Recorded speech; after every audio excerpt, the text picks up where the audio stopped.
Hi, Rich. This is Jeff Pinkman. Thank you for sending in your video. It's great to see that the technology that people are using and the opportunities. I do have to admit this is probably one of the better videos that I've gotten over the last year at least.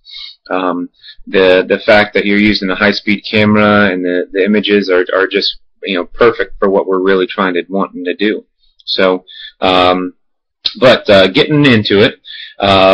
As we take a look at Jason here, I think one of the great opportunities that he's got going for him is the fact that he's got a really great looking swing right now.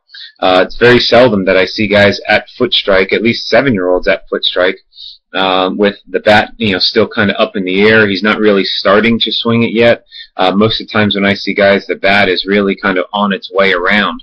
So to see the fact that you guys are starting out in this position as he's getting the foot strike is fantastic.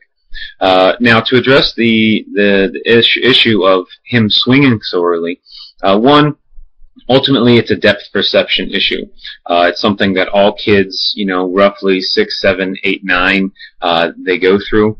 And ideally, what I would recommend is, when you guys are practicing and working out, practice having him actually watch the ball all the way to like the back point of home plate.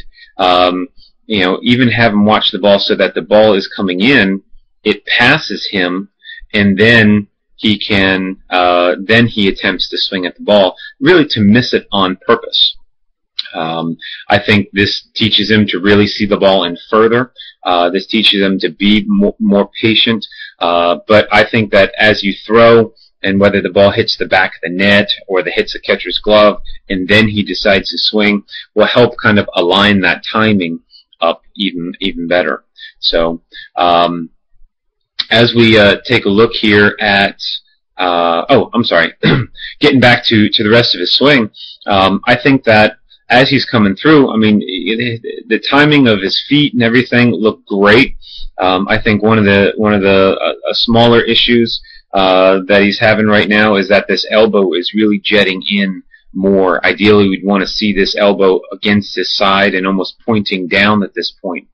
What happens when this elbow really gets in, it extends the arms out away from the body a little bit more and forces guys to be a little weaker, so that when they hit the ball, they're just not as strong.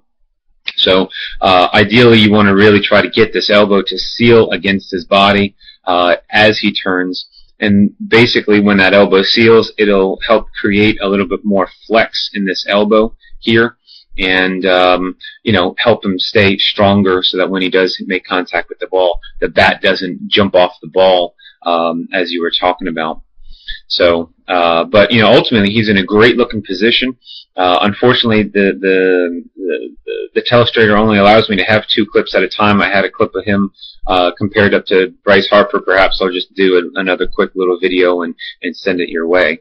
But moving on to the next clip, and taking a look at his T-swing here is, I see this happen a lot with players, and as they're coming through, we see how as he's starting to swing, he is looking down. The bat does come down, and it looks like it is on its way up. And if he's constantly just ending up making contact with the tee, I would practice on having him swing over the tee, so he knows what it feels like to just kind of swing above it, so that he can really work on trying to flatten everything out sooner, and work on trying to have him hit more or less the top of the ball, versus really trying to hit the middle of the ball or the bottom of the ball, so that he's really just kind of exaggerating it. As he now turns to swing here, you see how the bat does tend to drop down and get underneath it. It is on its way up, and then he does hit it. So if you're having constant problems with him hitting, making contact with the tee, I would just practice swinging above it more. So, but here, as you guys are coming through, you see here how his back elbow isn't as leading forward as it is here. Watch here as he comes through to swing. Notice how the elbow is in front of his hands a bit, And notice here in his practice swing how that elbow is more against his side and the hands are more forward. So I think that he's obviously able to make this transition a little bit more in practice.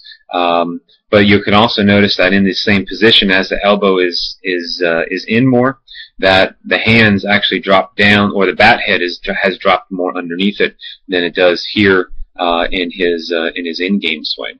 So a couple different things that end up happening in differences between games and practices and stuff like that. So what I'm going to do is I have to actually stop the recording to bring up the other clips.